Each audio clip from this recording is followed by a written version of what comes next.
Good morning and welcome to Positively Milwaukee, restoring a part of our country's past and sharing it with Southeast Wisconsin.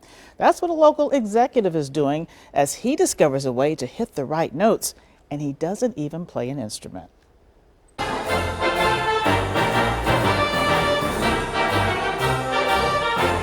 In Franklin, Wisconsin, a giant piece of American history is reclaimed. It's a happy feeling. And this overture emerges in an unexpected place, a warehouse.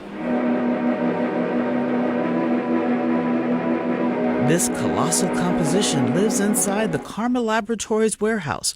The company makes the lip balm Carmex. This is the largest theater organ in the world. It's been under construction for 13 years. We have just great acoustics. You're looking at a warehouse here that's roughly 40,000 square feet. And that was the inspiration for building the organ. Carmex President Paul Welbing commissioned the creation of this immense instrument. The gateway drug for me was back in the 1960s. My dad bought me a copy of Switched On Bach. Welbing is not a musician. He's just a music lover. I was an art teacher. My background is art. I have an MFA in art, specifically in metalsmithing, but I taught high school art, painting, drawing, sculpture, etc. I also love mechanical stuff. I love old-fashioned mechanics. So this is the perfect thing.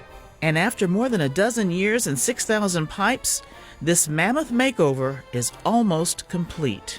90% of it comes from organs that have been dismantled over the past decades. We have parts from probably 50 different instruments here. Parts are recycled from all over.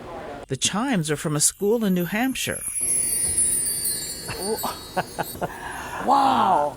And then I can hear that. It's magic. It really is, if you think about it. It's like magic. It's moving. I mean, the hair on my arms, not on my head, stands on end. Welbing is pulling out all the stops to save this art form.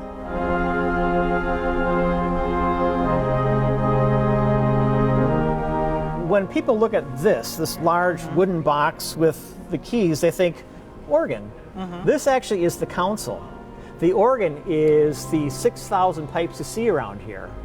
And this is what allows the artist to access those. So you have a blower that's putting out air, you have the pipes sitting on chests, and then you have the keys which activate it. That's the neat thing about an organ. You can make any sound. Only a handful of American theater pipe organs have survived extinction. These pipes and pedals give musicians unlimited range. So we can do classical music, popular music, you name it, this instrument can do it. These organs were a mainstay in theaters in the early 1900s.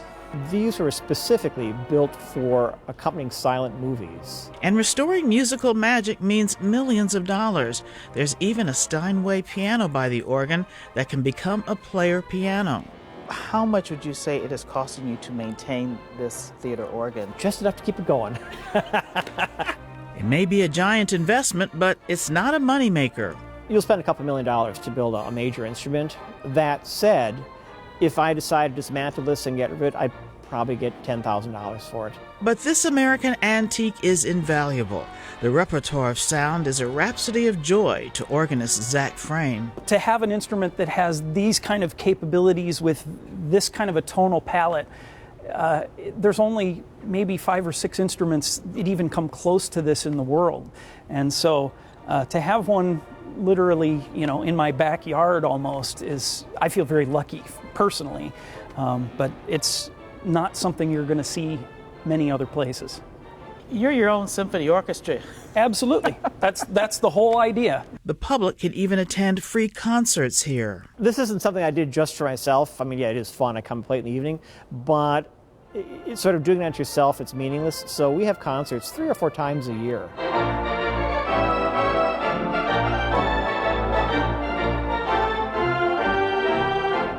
The American Theater Pipe Organ, a throwback to yesterday, and Paul Welbing gives us a resplendent refrain to remember our past. This is really a gift to the future. It's a real labor of love to build this thing.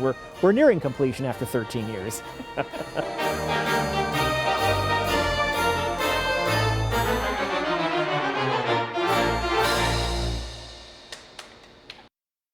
Sounds fantastic. By the way, one of those free concerts is coming up this afternoon at 2 p.m.